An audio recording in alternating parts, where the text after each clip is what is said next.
فكرت قبل كده إن المنتج اللي بتفكر تبيعه ممكن ما يكونش ليه أي طلب في السوق، أو إنك هتدخل بمجهود وفلوس في سوق مليان ناس بتقدم نفس الحاجة بجودة أعلى بسعر أقل؟ للأسف كتير من المشاريع بتقع في الفخ ده، تفترض إن السوق مستنيها وتكتشف الحقيقة بعد ما يبقى فات الأوان، وده اللي بيأكد عليه كتاب ماركتين ريسيرش. بيقول لك ببساطة نجاح أي مشروع بيعتمد بنسبة كبيرة على جودة الدراسة التسويقية اللي بتتعمل قبل ما تبدأ. طيب يعني إيه دراسة تسويقية أصلا؟ هي المرحلة اللي بتسأل فيها أهم سؤال: هل السوق جاهز يستقبل المنتج اللي أنت ناوي تقدمه؟ هل في ناس عايزة تشتري؟ طيب مين هم؟ وبيشتروا منين؟ وليه؟ لو ما عرفتش تجاوب على الأسئلة ديت يبقى كل اللي هتعمله بعد كده مبني على فراغ. وخليني أقول لك بتفاصيل أكتر أهمية الدراسة التسويقية: بتفهمك عميلك الحقيقي مش اللي في خيالك، وبتحدد حجم الطلب في السوق، بتخليك عارف مين بيلعب معاك في نفس الملعب اللي هم المنافسين، وكمان بتقلل احتمالية إنك تحط فلوسك في مشروع فاشل. ودلوقتي خلينا نبدأ ندخل على خطوات الدراسة التسويقية.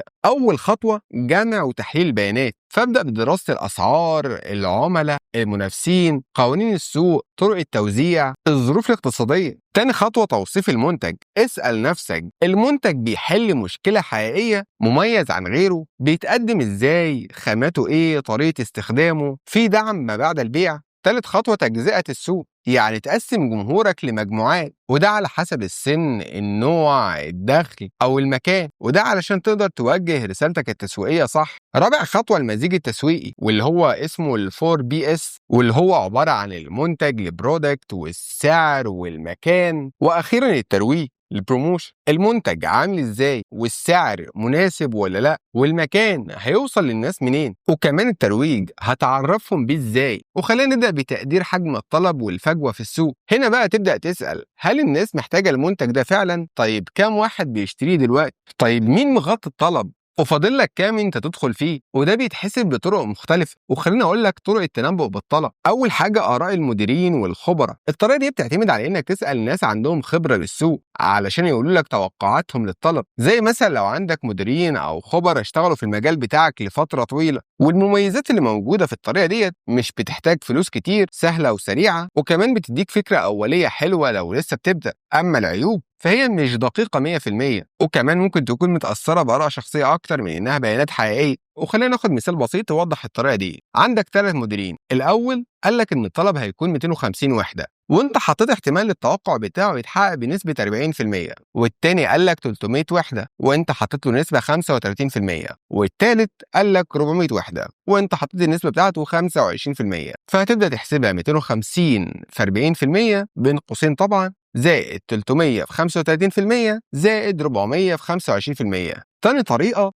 حجم الاستهلاك الفعلي. هنا بنبص على سلوك الناس اللي بيشتروا المنتج حاليا ونحاول نعرف حجم الاستهلاك بتاعهم، وبعدين نحسب الطلب بناء عليه. والمميزات هنا ان هي دقيقة لو عندك بيانات مظبوطة، وكمان مناسبة لو المنتج بتاعك موجود بالفعل في السوق. اما العيوب: لازم بيانات كتير علشان تكون دقيقة، وكمان بتاخد وقت في جمع وتحليل بيانات. وخلينا ناخد مثال عملي. لو عندك شريحة مستهدفة 10,000 عميل، وكل واحد بيستهلك 2 وحدة في الشهر، فالطلب الشهري بيساوي 10,000 في 2 ب20,000 وحدة. تالت طريقة مرونة الطلب السعرية. الطريقة ديت بتحلل ازاي تغيير السعر بيأثر على الطلب، يعني لو رفعت أو خفضت السعر الكمية المطلوبة هتزيد أو تقل قد إيه. والمميزات هنا مفيدة جدا لو في منافسة سعرية بتساعدك تحدد السعر المناسب. أما العيوب محتاجة بيانات مظبوطة عن الطلب والأسعار، وكمان حسابها مش دايما بسيط. وخلينا ناخد مثال. لو الطلب الأصلي كان 1000 وحدة، وبعد تخفيض السعر من 10 جنيه ل 8 جنيه زاد الطلب ل 1200 وحدة، فالتغير في الطلب هيساوي 1200 ناقص 1000 بيساوي 200. أما التغير في السعر بيساوي 10 ناقص 8 بيساوي 2. فالمرونة السعرية بتساوي 200 على 1000 على 2 على 10 بيساوي 1.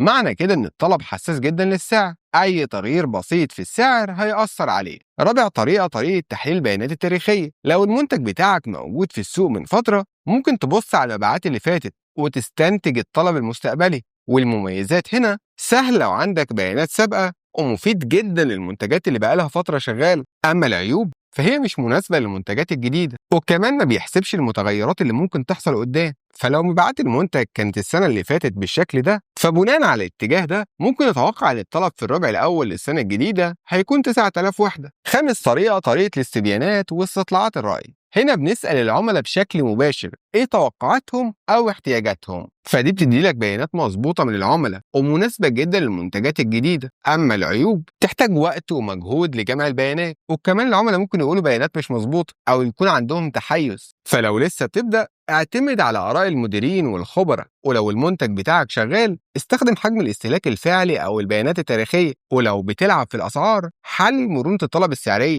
ولو عايز بيانات من العملاء مباشرة اعمل استبيانات. والسؤال هنا إزاي أزود دقة التوقعات؟ ما تعتمدش على طريقة واحدة، كل طريقة ليها نقطة قوة وضعف، وده بالظبط اللي قاله ستيفن كولاسا في كتابه Demand Forecasting for Managers. فالطريقة الصح بتتحدد على حسب نوع المنتج والسوق والبيانات اللي معاك. طبعا في ادوات ممكن تستخدمها لتحليل السوق زي اداة سوات، واللي بتعرفك قوة المنتج او ضعفه والفرص المتاحة وكمان التهديدات اللي ممكن تواجهها. وكمان عندك اداة تحليل المنافسين، مين بيلعب في نفس السوق، اسعارهم، خدماتهم، مميزاتهم. كمان عندك أداة تحليل العملاء، مين هم وبيشتروا ليه وبيفضلوا ايه. وعلشان اساعدك تطبق كل اللي فات ده وده بشكل عملي، وفرت لك نموذج اكسل احترافي وجاهز لدراسة الجدوى التسويقية. الملف ده معمول مخصوص علشان تدخل بيانات السوق والعملاء والاسعار، وهو يحسب لك الطلب والفجوة والمنافسة تلقائي، وتقدر تطلع منه تقرير جاهز تقدمه في دراسة الجدوى الكاملة. وكمان معاك طيب شرح مفصل يشرح لك كل حاجة خطوة بخطوة، ولو وقفت في أي حاجة أنا معاك شخصيا. هتلاقي لينك الواتس في وصف الفيديو، ابعت لي وهساعدك. وسعر النموذج سعر رمزي جدا مقارنة باللي هيوفره لك، سواء بقى وقت، مجهود، وأخطاء مكلفة.